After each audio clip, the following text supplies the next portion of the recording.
Hello दोस्तों, स्वागत है आप सभी का हमारे YouTube channel free online teaching one में। तो स्टूडेंट, आज के इस वीडियो में हम कक्षा 11वीं विषय रसायन शास्त्र त्रैमासिक परीक्षा पेपर के लिए ऐसे महत्वपूर्ण प्रश्न लेकर आपको आए हैं जो कि आपकी त्रैमासिक परीक्षा में देखने को ज़रूर मिलेंगे।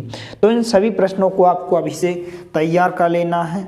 इससे पहले यदि आपने हमारे चैनल को सब्सक्राइब नहीं किया है तो प्लीज़ सब्सक्राइब कीजिए, साथ में बेल आइकन को भी प्रेस कीजिए ताकि कोई भी वीडियो की नोटिफिकेशन आप तक सबसे पहले पहुंचे। तो चलिए वीडियो को स्टार्ट करते हैं। तो सबसे पहले जो ज़्यादा आपको अच्छे से फोकस करना है, यहाँ पर ऑब्जेक्ट टाइप क्वेश्चंस पर फोकस करना है, क्योंकि ये आपके 32 अंक में पूछे जाएंगे। इसलिए यहाँ पर बहुत ही महत्वपूर्ण वस्तुनिष्ठ प्रश्न हैं। इन सभी वस्तुनिष्ठ प्रश्नों को आपको अच्छे से तैयार करके जाना है। तो यहाँ पर पहला प्रश्न है, सही विकल्प चुनिए। पहला प्रश्न है, एसटीपी पर 1 मोल ऑक्सीजन में गैस बराबर होती है। तो किसके बराबर होती है? 6.022 गुणित 10⁻23 की घात ऑक्सीजन अणुओं के बराबर होती है। इसके बाद दूसरा प्रश्न है, निम्नलिखित में से कौन सी राशियां मात्रक रहित हैं? तो कौन सी राशियां हैं? मोल अंश एक ऐसी राशि है जो मात्रक रहित है। तीसरा प्रश्न है, डाल्टन के परमाणु सिद्धांत का एक कथन निम्नलिखित है। जब विभिन्न तत्वों के परमाणु निश्चित अनुपात में संयोजित होते हैं तो निम्नलिखित में से कौन सा नियम इस कथन से संबंधित नहीं है? तो यहाँ पर इसका आंसर आप स्वयं ही इसको आप अच्छे से कर लेना है, इसका आंसर आपको देख लेना है। इसके बाद यहाँ पर जो चौथा प्रश्न है, समस्थानिक में इनकी संख्या समान होती है। तो प्रोटॉनों की संख्या समान होती है। इसके बाद यहाँ पर प्रश्न क्रमांक 5 है, ऐसे तत्व जिनमें इलेक्ट्रॉन क्रमशः 4f कक्षकों में भरे जाते हैं कहलाते हैं। तो वे क्या कहलाते हैं? लैंथेनाइड कहलाते हैं। इसके बाद यहाँ पर जो नेक्स्ट क्वेश्चन है, प्रश्न क्रमांक 6, परमाणु क्रमांक 9, 7, 35, 53 और 85 वाले सभी तत्व क्या कहलाते हैं? तो वो हैलोजन तत्व कहलाते हैं।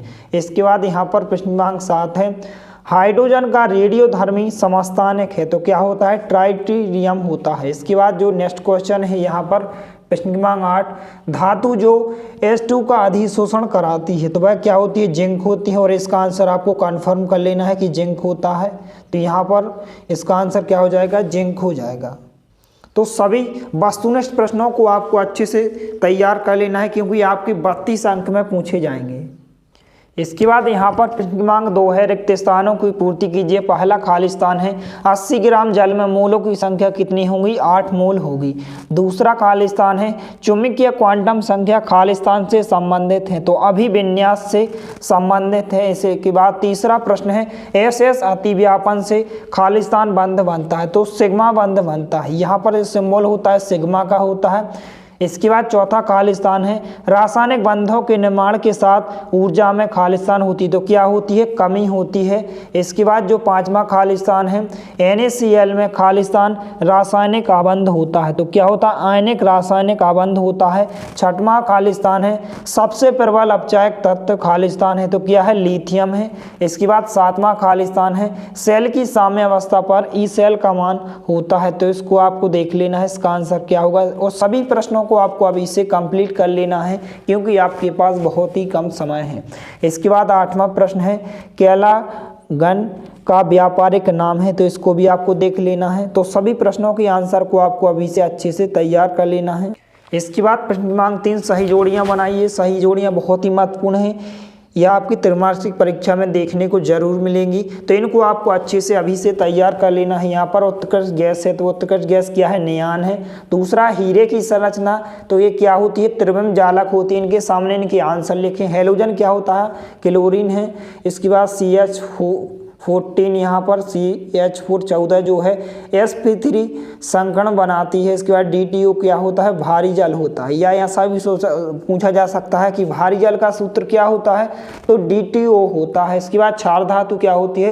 पोटेशियम होती है। CO+H2 का मिश्रण क्या होता है? जल गैस होता है। और ट्रेसर का आकार क्या होता है? मंदक कहलाता है। तो इनको आपको अच्छे से अभी से कंप्लीट कर लेना है। इसके बाद यहाँ पर प्रश्न क्रमांक 4 है, एक शब्द या एक वाक्य में उत्तर दीजिए। पहला प्रश्न है, परमाणु द्रव्यमान की मानक इकाई क्या होती है? AME होती है, इसका आंसर हो जाएगा। शुद्ध जल की मोलरता कितनी होती है? 55.56 होती है। इसके बाद तीसरा प्रश्न है, डी ब्रागली समीकरण लिखिए। तो लैम्डा बराबर क्या होता है? H/mv होता है। बहुत ही महत्वपूर्ण प्रश्न है, यह आपके 90% आपको त्रैमासिक परीक्षा में देखने को मिलेंगे, इसलिए सभी प्रश्नों को आपको अच्छे से तैयार कर लेना है। इसके बाद चौथा प्रश्न है, आधुनिक आवर्त सारणी के प्रथम आवर्त में कितने तत्व होते हैं? तो 2 तत्व होते हैं।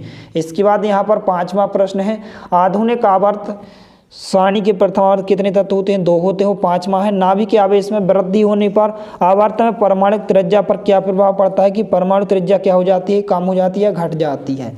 इसके बाद यहाँ पर छठवां प्रश्न है, LCAO का पूरा नाम क्या होता है? Linear combination of atomic orbitals होता है, LCAO का पूरा नाम। इसको आपको अच्छे से कंप्लीट कर लेना है। इसके बाद प्रश्न क्रमांक 7 है और प्रश्न क्रमांक 8, तो इनके आंसर को आपको स्वयं ही अच्छे से तैयार कर लेना है। लोहा तांबे को उसके लवण के विलयन में से क्यों विस्थापित करता है? यह आपको एक शब्द या एक वाक्य में पूछा जाएगा। इसके बाद 8वां प्रश्न है, XeO3 में Xe की ऑक्सीकरण संख्या कितनी होगी आप ज्ञात कर सकते हैं। तो सभी वस्तुनिष्ठ प्रश्नों को आपको अच्छे से तैयार कर लेना है।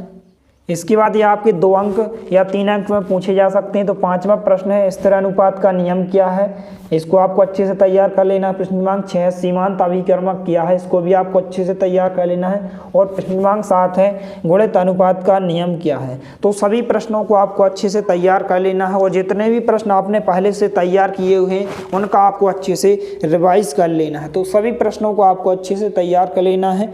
यदि वीडियो पसंद आए तो प्लीज़ लाइक कीजिए, दोस्तों के साथ शेयर कीजिए, और यदि आपने हमारे चैनल को सब्सक्राइब नहीं किया है तो प्लीज़ सब्सक्राइब कीजिए। धन्यवाद।